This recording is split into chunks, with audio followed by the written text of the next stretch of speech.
Assalamualaikum warahmatullahi wabarakatuh. Kembali lagi di channel saya Sukang Gas dengan saya Rengga. Kali ini aku mau bahas tentang dunia perkameraan. Jadi kalau teman-teman sempat lihat videoku yang sebelumnya, aku mereview tentang Insta 360 Go. Nah, di situ kan teman-teman lihat itu adalah action cam terkecil ya. Jadi gedenya cuma sejempol aja segini gitu. Dan kameranya adalah ini dia. Tuh, cuma sejempol kan. Nah, ini aku sudah pakai beberapa bulan, jadi hampir setengah tahun lah ya. Ya, besarnya hampir sejempol. Ya, terus eh, yang mau aku review, karena kan video sebelumnya sudah aku review. Jadi kali ini yang mau aku bahas itu adalah kekurangan dari Insta 360 Go ini. Apa sih banyak kekurangannya? Jadi yang aku rasakan itu memang eh, kerasa banget dengan harga yang 3 juta dengan dapat kamera mungil ini memang banyak kelebihan dan banyak kekurangannya tentunya gitu. Nah, pertama yang aku rasakan itu yang paling krusial itu adalah waktu itu kalau teman-teman lihat video yang ini. Jadi kemarin setelah aku pakai enduro, jadi kondisi hujan terus dari berangkat sampai pulang dan ternyata lensanya ngembun. Ya kelihatan ya bercahaya. Nah itu dia ada titik. Ini aku hair dryer berulang-ulang. Semoga aja cepat pergi embunnya. Jadi ini klaimnya sih waterproof 10 detik ya. Tapi kemarin aku pakai seharian enduro, apa gara-gara cuacanya dingin terus sampai malam itu kan kabut terus masuk ya. Nggak tahu sih, aku belum pernah celupin, tapi kemarin aku pakai hujan-hujan aja udah ngembun gini. Jadi aku nggak yakin kalau ini waterproof sih. Itu ketika aku lagi nggak punya GoPro ya, waktu itu DJI Action ku rusak, akhirnya aku beli Insta 360 Go ini. Akhirnya aku pakai buat dokumentasi, jadi ngetrail di Bromo.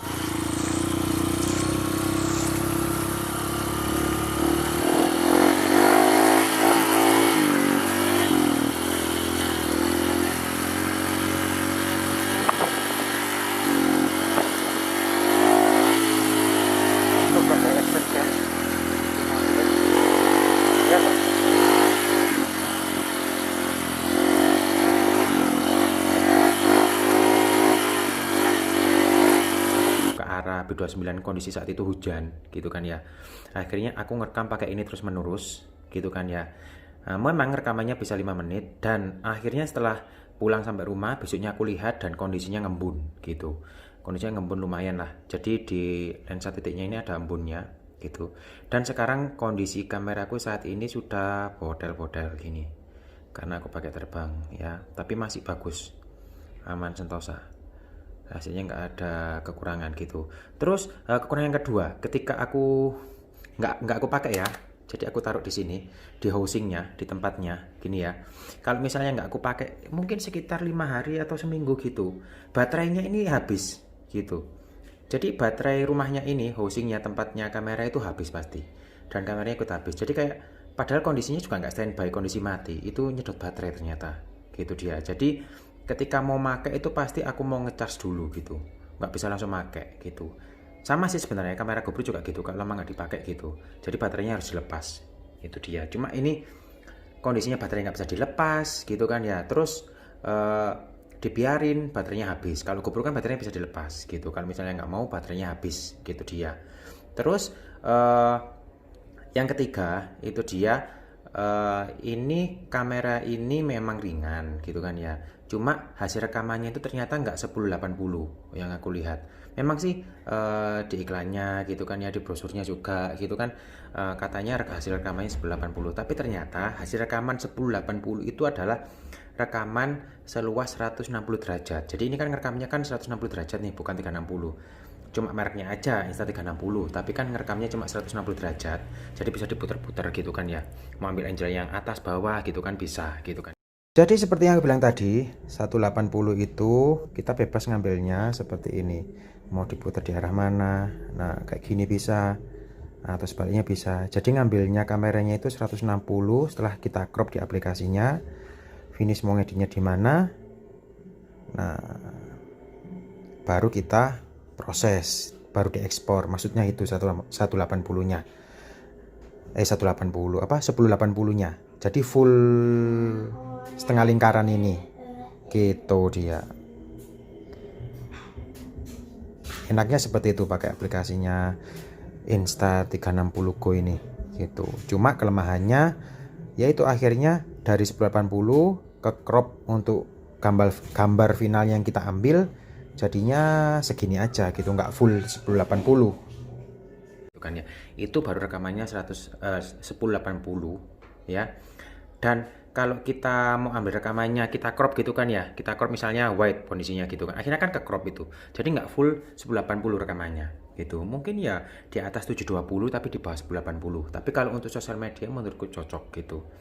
Tapi memang ini kamera aku lihat sendiri sih hasilnya memang nggak full 1080, itu dia.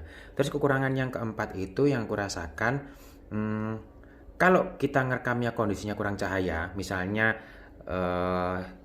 kita ngerekamnya waktu pagi hari atau sore hari, itu kan memang kondisinya cahayanya paling bagus sebenarnya gitu kan ya. Tapi kan cahaya nggak terik-terik banget gitu kan ya. Tapi malah kamera ini kurang powerful, jadi nggak bisa fokus.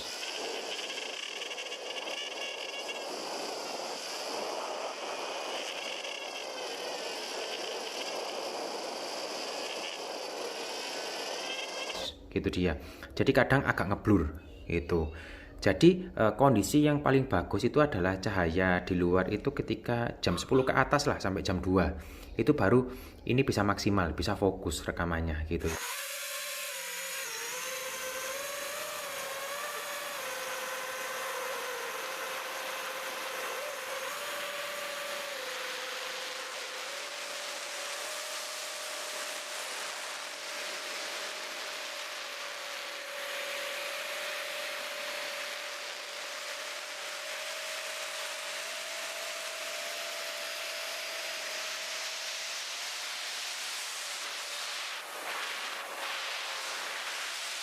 Ya, jadi detail-detail itu bisa kelihatan kecil-kecil. Tapi kalau misalnya kondisinya sudah mulai masuk sore kurang cahaya, ini sangat kurang banget gitu. Tapi ya memang ya ada kelebihan ada kekurangan. Dari harga segini pun aku rasa memang juga masih terlalu mahal lah gitu dia ya kalau buat teman-teman. Jadi aku sangat gak menyarankan buat teman-teman untuk membeli kamera ini. Itu dia. Tapi memang dari kekurangannya banyak itu memang ada kelebihannya. Kalau di dunia FPV, kalau kita main micro drone yang drone-nya kecil-kecil gitu kan ya, yang kecil-kecil sebesar telapak tangan gitu, kalau bawa GoPro kan nggak kuat, itu dia. Makanya kenapa ngakalinya pakai Insta360 Go ini hanya 20 gram kameranya, gitu dia. Terus kelebihannya juga, kita kan di paket boxnya itu kan ada magnet-magnetnya itu buat nempelin kamera. Mau kita kalungin, tempel di mana atau dicepitin gitu, lebih fleksibel. Kita nggak perlu lagi bingung cari mounting GoPro ya yang harus kita bawa-bawa, tinggal tempel plug gitu aja ya. Dan magnetnya kuat. Soalnya kenapa? Sudah aku tes buat off-road gitu ya, gojlak-gojlakan naik turun kayak gitu nggak jatuh kok gitu. Ini yang aku rasakan yang paling kuat gitu. Jadi magnetnya nggak bakal lepas, itu dia. Jadi memang dengan ukuran sekecil ini kita bisa bebas naruh di mana aja. Mau taruh di helm, mau taruh tangan, atau dikalungkan, atau di bahu, itu bebas. Dan tinggal tempel, lepas, tempel, lepas, gitu aja. Itu aja. Oke ya, mungkin itu aja review dari saya. Jadi kalau teman-teman memang ada budget lebih dan penasaran dengan kamera mungil ini, cocok untuk misalnya mau jadi spy cam juga bisa gitu kan ya. Atau misalnya untuk kayak saya di dunia FPV mau main dunia micro drone karena bawa GoPro kebesaran juga bisa, itu dia. Tapi saranku aku lebih menyarankan teman-teman beli second aja karena harganya lebih rasional daripada teman-teman beli baru. Sekarang aku cek itu harganya sekitar 3,3 kalau nggak salah ya, 3,3 juta gitu kan ya. Secondnya mungkin 2,5 lah dapat gitu. Itu masih rasional harganya, gitu dia. Nah, sekian review dari saya. Tentunya jangan lupa like ya, terus komen di bawah dan subscribe tentunya. Dan terima kasih sudah menonton. Wassalamualaikum warahmatullahi wabarakatuh. Bye bye.